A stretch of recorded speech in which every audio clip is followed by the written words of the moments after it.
Right, all right. Thank you. Hello. Top of the morning to you. Be Jesus! Toy to toy, I be Dave. The potato farm of witty banter. Don't worry, ladies and gentlemen, don't worry, I've not gone mental, honest. I am talking in Irish, because as you may have noticed, today is St. Patrick's Day. Who'd have thunk it? Not like they've advertised it a lot, is it? No. Big green balloons everywhere, no. So yes, today is St. Patrick's Day. Anyone here Irish? I suppose someone's got to be. No. I'll be honest, ladies and gentlemen, I'll be honest. I'm not a big fan of the Irish. It's nothing personal at all. It's nothing personal against the Irish. I just don't like the way that the Welsh and the Irish are always lumped together as a people. They're always lumped together, usually by Americans, let's be honest about this. Always lumped together as Celtic. We're always called Celtic people, which is wrong. It's wrong on so many levels to just call us Celtic people, because it implies we're the same. And we're really not. The Welsh and the Irish are really not the same. They're very different people. And I think the best way of illustrating this is through popular culture. I think if you look at the contributions of both Wales and Ireland to popular culture, you'll see that we're actually quite different. And I do feel that popular culture is a very good reflection of a nation as a whole. A nation's popular culture is a good reflection of that nation.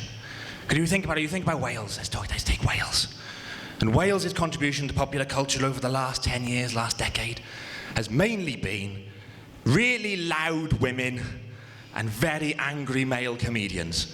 That's basically been it. That's basically been what we've contributed. And to be honest, that's quite a fair reflection, I think. I think that's quite an accurate reflection of Wales as a whole, just a load of really loud women and very bitter men. That's generally Wales in a nutshell. You take Ireland, on the other hand, take Ireland's contribution to popular culture over the last decade, and basically all you've got is a group of pretty boys sat on stools, taking the work of other more talented people and passing it off as their own. That's basically Ireland's contribution to popular culture. Make of that what you will, as a reflection of Ireland as a country. Of course, I'm referring there, if I like to put it out there to not be so subtle, I'm referring to Westlife. In my last joke, Westlife, a great band. They've been very productive, Westlife. They've stolen a lot of songs. They've stolen a lot of them. And I'll be honest, I have got a favourite Westlife song. It may shock you to find this out, but I've got a favourite Westlife song. And it's very simply, you all heard the song, You Raise Me Up. Have you all heard that song? You know, I heard Westlife song. A couple of people have. To be fair, it's Westlife, so what can I expect? But yes, no, You Raise Me Up. And I like the song You Raise Me Up because it's a very inspirational song. It's also very beautiful. It's a very beautiful song. Listen to the lyrics. The lyrics of the song are beautiful. They're magnificent. You raise me up so I can stand on mountains. You raise me up to walk on stormy seas. I am strong when I am on your shoulders. You raise me up to more than I can be. It's beautiful. Perhaps the most beautiful song ever produced about yeast. Yes. Speaking of popular culture, does anyone here, I assume a lot of people here, have seen a King's Speech recently? Have you all seen the King's Speech? Yes, I saw the King's Speech. I was very moved by the King's Speech. I thought it was a very good film. I enjoyed it a lot. But yeah, I was looking at the King's Speech, and it's a very good British film. And it's been very successful as well. It's a very successful film. It's won God knows how many awards. It's won Oscars, BAFTAs, money. It's won money at the box office. And it's been a very successful film. Very, very successful film. And so I looked at it and thought, how can I be as successful as the King's Speech? How can I be as successful? And when I was looking at it, I realised that actually, there's not much to the King's Speech. There's not much to it. It's got a very basic format. As a film, it's got a very basic format. And so I looked at it and thought, yeah, I can do that. I can do it. So I did. I got a few ideas.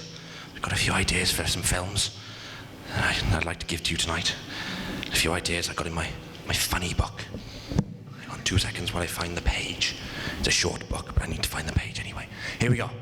So I've got some ideas of how to take the basic format of the King's Speech and turn it into my own film. Here's the first one. The King's Sneeze. Colin Firth plays a newly crowned monarch as he tries to overcome a crippling case of sneezing at inopportune moments. Geoffrey Rush plays the encouraging therapist who stands with the king at every opportunity, guiding him through a series of techniques to overcome his problem and make an inspiration in time to make an inspirational speech. Where am I? I need to read. I need to learn how to read. That's what I need to do. Helena Bonham Carter plays the king's doting wife. Timothy Spall makes a cameo. This is basically that's the first one. That's the first one. The second one for you now. The second one for you now. The king's hiccups. Colin Firth plays a newly crowned monarch as he tries to overcome a crippling case of hiccups. Geoffrey Rush plays the encouraging therapist who stands with the king at every meal, guiding him through a series of techniques to overcome it in time to make an inspirational speech. Helena Bonham Carter plays the doting wife. Timothy Spall makes a cameo. I've got one more. To fit in with a 3-gag joke. But yeah, I've got one more, which is a little bit edgier. It's a little bit edgier than the last two. Just in case the first two are a little bit too safe. I've played a little bit too safe than the first two. And it goes something like this. The King's Incontinence. Colin Firth plays a newly crowned monarch as he tries to overcome a crippling case of incontinence. Geoffrey Rush plays the encouraging therapist who stands with the king in every cubicle, guiding him through a series of clenching techniques to overcome it in time for a national sporting event so that he doesn't shit himself at the sound of the starting whistle. Helena Bonham Carter plays the doting wife. Timothy Spall makes a cameo. Of course, I am a realist, ladies and gentlemen, I know that nowadays very few good films get made, very few ideas with rock-solid premises get made these days. It's usually just rubbish films that get made these days. Films that shock, films that are rubbish but are just so shocking that they break boundaries. They're the ones that get made nowadays. But I've covered that base too. When I was thinking this through. And I've got something that's so shocking that I think it's guaranteed to be made, and it goes something like this. The human millipede. 500 god-awful actors with genitals too small to make it in pornography are joined together by a real-life psychopath and made to perform a series of trivial, meaningless tasks for his and the teenage audience's sick, perverse, downright disturbing and morally depraved enjoyment. Blood, feces and detritus are all present by the bucket load. Hilarity ensues. I think I'm onto something there. I'm onto something very much so. So yes.